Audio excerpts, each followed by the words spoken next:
어떤 분이 이런 댓글을 남겼던데요. 큰 거를 양보해야 작금의 경제 위기에서 더 큰 것을 얻어내지요. 명분보다는 실리. 21세기 IT 시대의 엑스포는 그냥 관광과 홍보 그것뿐, 돈이 안 되는 엑스포를 위한 엄청난 예산과 뻔히 보이는 재정 적자는 생각 안 하시나요? 이 입장이 있을 것 같아요. 대세는 아니라 하더라도. 저는 이 입장에 대해서 심히 걱정을 합니다. 왜냐하면 우리가 생각할 때 실리라는 것이, 눈에 보이는 이익이라는 것이 아주 중요해 보이지만, 우리가 또 상대적으로 굉장히 이상적이고 낭만적이고 어떻게 보면은 좀 뜬구름 잡는 그런 것 같지만, 그것이 진짜 실리일 수도 있거든요. 2025년 엑스포를 일본 오사카에서 합니다. 오사카 다음에 바로 부산, 이렇게 연결되는 것이 좀 어렵지 않을까라고 생각할 수 있고, 사우디에게 한번 양보를 하고 우리가 35년에 해도 되지 않을까, 이렇게 생각하는 그런 분들이 있을 수 있죠. 오사카 간사이 국제박람회가 2025년 열립니다. 여러분, 이게 관광이나 홍보에 불과하고 별로 의미가 없는데 왜 일본이 이렇게 오사카 국제박람회에 열을 올리겠습니까? 일본은 박람회에 굉장히 관계가 깊고 박람회를 사랑하는 나라입니다. 동아시아 엑스포의 역사, 이 책에 나오는 간략한 연표입니다. 여러분, 엑스포에 대해서 굳이 공부까지 해야 되나 생각하겠지만, 이때 그 박람회라는 것은 국제박람회를 말합니다. 등록박람회. 이 등록박람회만 월드페어라는 말을 씁니다. 월드페어만 갖고 경향적으로 처음에 이 박람회가 유럽에서 열렸다가 미국에서 주로 열리는 시대가 상당히 오래 있었고, 또는 미국에서 열렸다가 다시 또 유럽에서 열렸다가, 유럽의 시대가 있고 미국의 시대가 있어요. 최근에는 다시 동북아시아의 시대가 왔어요. 그리고 중동, 두바이에서 한번 열렸죠. 또 사우디에서 관심을 갖고 있어요. 실제로 등록 박람회가 열린 나라는 전 세계에서 많지 않습니다. 6개, 7개 정도밖에 없습니다. 3대 국제 행사를 모두 치른 나라 이러면 프랑스, 미국, 캐나다, 일본, 독일, 이탈리아, 사실 영국도 여기 포함되겠죠. 그리고 우리가 만약에 부산 엑스포를 열면은 이 다음에 해당되는 10개가 안 되는 나라 중에 하나입니다. 국제 박람회가 유럽에서 미국으로, 미국에서 유럽으로, 동북아시아에서 중동에서, 중동에서 동북아시아, 이런 경향이 무엇을 의미하는지에 대해서 저희가 생각을 할 필요가 있습니다. 특히 이 동북아시아 중에서도 일본이 왜 이 국제박람회에 그토록 집착을 하느냐. 일본은 정말 수차례 그 박람회를 열어왔습니다. 일본은 거의 박람회의 나라예요. 도쿄, 오사카, 나고야. 그런데 2차 대전이 끝나기 전까지 아무리 많이 열어도 그것은 국제박람회라고 할 수 없었어요. 탈아 입고하기 위해서 엄청난 서양의 문물을 이렇게 수입을 하게 됩니다. 여러분, 이것을 오늘 같이 이해하는 것이 저는 굉장히 중요하다고 생각합니다. 근대성, 모더니티, 모던 에이지에 대한 것입니다. 모던하다, 이런 것은 새롭다라는 뜻입니다. 새롭다. 뭔가 새로운 것. 인류 역사 전체에서 이 모던이라는 것이 무엇인가라는 것은 우리한테만 관심거리가 아니에요. 지금 우리가 머리를 짧게 하거나 양복을 입거나 넥타이, 이런 것은 서양에서도 늘 입던 서양의 전통 복식이 아니고요. 비교적 상당히 가까운 100년, 200년 사이에 전 세계의 남자들이 갑자기 머리를 잘랐고 정복으로는 양복을 입기 시작했고, 이런 것은 한국이나 일본, 중국만 일어나는 것이 아니고요. 전 세계적인 현상이고, 전 세계적으로 사람들의 생활 양식뿐만 아니라 생각하는 방식까지 뭔가 빠르게 아주 새로운 방식으로 변화되기 시작했어요. 서양에서도 그것을 모던이라고 불렀어요. 뭔가 새로운 트렌드가 생기고 있다는 것. 그 트렌드가 일본을 거쳐서 한국에 들어오거나 중국을 거쳐서 한국을 들어왔고, 그래서 우리는 상당히 오랫동안 학계에서, 특히 인문학계에서 이 모던한 것, 모더니티, 근대성이란 무엇인가를 철학적으로 심각하게 고구해 왔습니다. 이 근대성에 대한 이해 때문에 한국에 복잡한 갈등들이 있다고 생각하시면 됩니다. 간단하게 말해서 이 모더니티, 이 근대에 식민지, 제국주의가 있었고, 파시즘과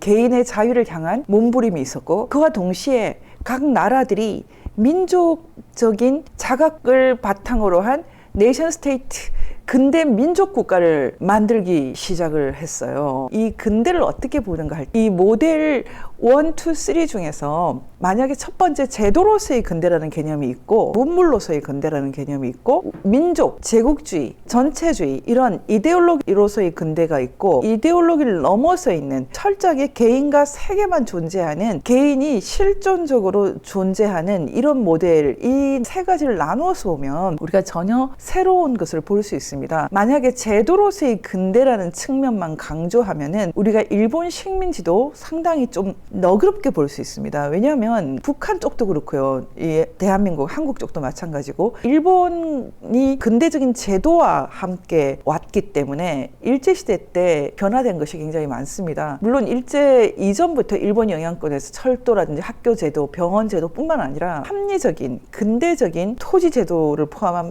많은 제도들이 아무리 부인을 해도 상당히 합리적이고 일본도 서구에서 배워온 서양에서 배워온 그 합리적인 제도를 바탕으로 식민지도 내지화하려고 했기 때문에 일본의 식민지 전략에 따라서 우리도 이득이라면 이득이라고 할 수 있는 그런 제도적인 발전이 있었습니다. 경제사가들이 말하기로 일제시대 때 내내 우리가 경제가 발전을 했지 후퇴한 적이 없었다 이렇게 말을 할 정도거든요. 이런 것을 강조하면은 식민지 근대화론이다, 친일파다 이렇게 얘기하거든요. 왜냐하면 이렇게 말하는 사람들은 이 제도로서의 근대보다는 이 두 번째 민족주의, 제국주의, 전체주의 이 모델로 세계를 보기 때문입니다. 철저하게 이 모델로 지금 일본이 자유민주주의 국가로 바뀐 지가 70년이 훨씬 넘었는데 불구하고 그리고 북한이 아직까지도 근대적인 합리주의, 제도로서의 근대에 대해서 부정하고 민족이라는 허위의식으로 엄청난 인권 유린을 하고 있는데도 지식인들은 민족주의, 제국주의, 전체주의 이 틀에서만 보기 때문에 심지어 제도로서의 근대 얘기를 하는 것 자체를 친일파다 이렇게 몰아붙이고 있거든요. 무정부주의라든지 아나키즘이라든지 테러리즘 이 계열이 오히려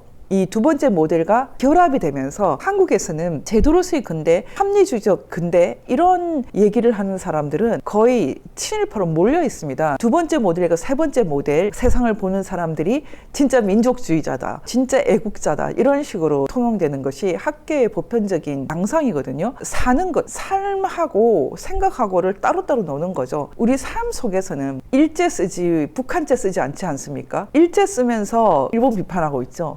근대에 대한 이해의 편향성 때문이 아닌가 저는 생각합니다. 벌드 아이로 새 눈으로 바라본다면 다른 것이 보일 것 같습니다. 민족이라는 허위의식이 빠져 있으면서 합리주의를 거부하는 분들에게 이 박람회라는 것으로 새로 세상을 보면 전혀 다른 것이 보인다. 오늘 이 얘기를 하고 싶은 겁니다. 전 세계 사람들이 남자들은 머리를 자르고 여자들은 짧은 스커트도 입고 이렇게 된 게 불과 100년, 200년 사이인데 이런 현상을 모든 에이지, 전 세계의 어떤 보편적인 생활 양식을 갖고 오고 사고방식을 갖고 온 전혀 인류 역사에서 새로운 것의 도래라고 만약에 본다면 그것을 가장 감성적으로 우리에게 잘 보여주는 곳이 바로 박람회였다. 동아시아 엑스포 역사 이 책은 이 박람회를 감성공학이라는 개념으로 설명을 하고 있어요. 아, 박람회가 이런 거야 이렇게 생각할 때 가장 대표적인 것이 에펠탑이죠. 에펠탑 1889년 프랑스 혁명 100주년을 기념하고 파리 엑스포를 기념하는 철탑이죠. 에펠탑은 하나의 상징물로서의 에펠탑일 뿐만 아니라 철과 콘크리트 시대를 연 말하자면 새로운 건축 양식을 선보인 문명과 문화, 과학 기술에 있어서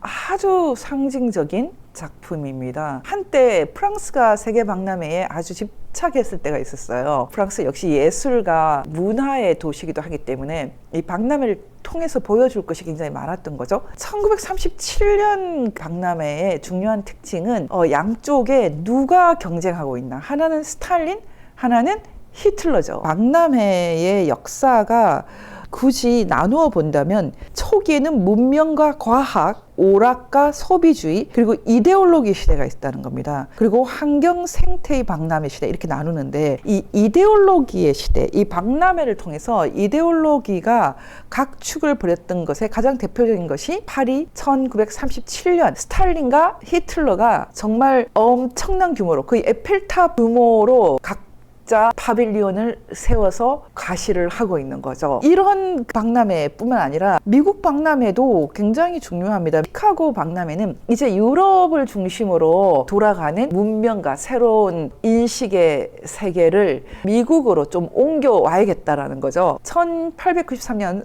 상당히 초기에 했던 시카고 엑스포에서 대관람차, 지금도 놀이공원에 있는 대관람차 페리스 힐이라는 것이 선을 보이게 되죠. 증기기관, 어떤 기관차의 등장입니다. 세계 박람회를 통해서 에디슨이 선을 보였고요. 그리고 이 세계 박람회에서 정말 상상할 수 없는 깜짝 놀랄 만한 그런 신문명을 선보였죠. 아마 이런 것을 구경했던 그 당시 일본은 이제 아시아에서 완전히 벗어나야 되겠다. 탈아입구, 아시아에서 벗어나서 구라파로, 유럽으로, 서양으로 들어간다라는 생각을 할 수밖에 없었을 거예요. 일본의 정신은 혼은 지키지만 서양의 문물을 과감하게 수용한다. 이런 생각 때문에, 이 문물과 제도 때문에 우리가 밀려서 식민지화 됐을 수도 있겠죠. 제도로서의 근대라는 개념에서 본다면 일본은 상당히 기민했고 성공한 나라였다라고 말할 수 있습니다. 물론 그것이 전부가 아니기 때문에 지금도 갈등이 있는 것이죠. 민족이라는 것이 단지 허위의식만 아니죠. 우리 민족이라는 개념은 단지 허위의식이 아니라 오랜 역사를 통해서 또 언어라든지 민족성이라든지 이런 아이덴티티를 통해서 실존하는 것입니다. 실체가 있는 것입니다. 단지 제도로서의 근대 말고도 민족주의나 제국주의 이 계열에서 삶과 정신과 역사를 보는 그런 입장이 있는 것이죠. 이쪽이 잘못 가서 친북, 종북까지 흘러가 버리죠. 지금 악마적인 생각까지 불러들이는 그런 오류를 범하긴 하지만 이런 종류의 사고법, 사상 이런 것들이 실체적으로 존재한다는 것을 인정해야지 실리로만 보는, 이게 실리다, 이게 현실이다 라고 하는 생각이 문제가 있다는 것을 발견하게 될 것입니다. 1964년 뉴욕 월드페어, 지금 이 스테인리스 스틸 지구본이 등장했던 것, 이런 종류의 새로운 물질, 새로운 문명, 새로운 인식 이런 것들이 박람회에 전시되는 것입니다. 지금 테마파크 이런 것도 박람회를 통해서 많이 등장하고요. 세계 박람회 앞에서는 공산주의 국가들이 꼼짝을 못하죠. 제대로 된 공산주의 국가에서는 박람회를 연 적이 없어요. 왜냐하면 없으니까 자랑할 것이. 자본주의, 그 전에 좀 부정적으로 말하는데 식민지를 전시하고 자랑하는 그런 통로로도 이용됐던 것이 박람회라고 할 수 있는데요. 지금 일본 오사카 박람회가 2025년에 있는데 식민지 시대 내내 박람회를 열고 싶어 했고 조선에도 열었고 서양에는 이런 거 있다, 서양에는 이런 거 있어 라는 것을 보여줬지만 그것은 기본적으로 내국 박람회였어요. 불평등 조약 하에 있었기 때문에 국제사회에서 주역 역할을 못하고 있다가 나중에 청일전쟁, 러일전쟁 승리로 인해서 조금 어깨를 펴면서 국제박람회 비슷한 걸 했지만 진짜 파리나 런던이나 미국에서 열렸던 그 정도의 박람회를 할 수는 없었어요. 본격적으로 국제사회가 진짜 인정하는 진짜 박람회를 연 것은 오사카 만국 박람회입니다. 이 1970년 오사카 만국 박람회는 일본 역사의 어쩌면 하나의 이정표입니다. 일본이 새롭게 진짜 세계적인 국가로 등장했다는 것을 과시하는 그런 것입니다. 그래서 지금 2025년에 다시 그 오사카 간사이 박람회를 열겠다는 일본은 그때의 영광을 한번 기억하고 싶다, 이런 뜻이 아닐까 생각합니다. 아시아의 맹주로서 두 차례 원자 폭탄을 맞고 대동아 공영권이 완전히 좌절되었던 일본이 다시 자유민주주의 국가로 거듭나서 1970년에 비로소 전 세계에서 인정받는 자본주의, 자유민주주의 국가임을 오사카 엑스포를 통해서 과시를 했다면, 그로부터 이제 55년이 지나서 이 오사카에서 다시 등록 박람회를 여는 것은 어쩌면 일본으로서는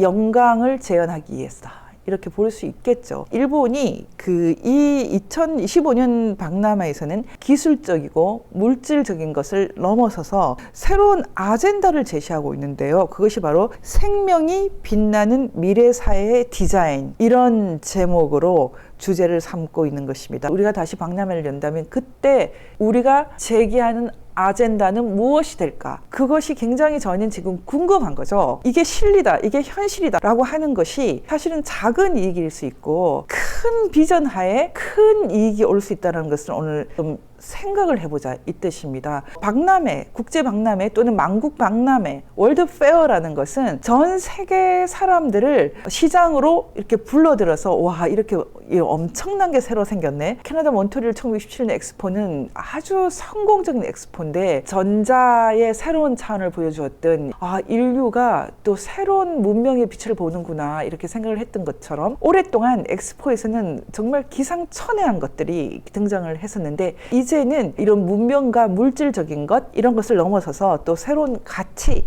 특히 일본은 생명이라는 가치를 갖고 오거든요. 우리는 어떤 가치를 갖고 올까? 등록 엑스포가 열린다면 제 입장에서는 자유 통일을 향한 새로운 길이 열리는 비전의 엑스포다 이렇게 생각을 하는 거죠.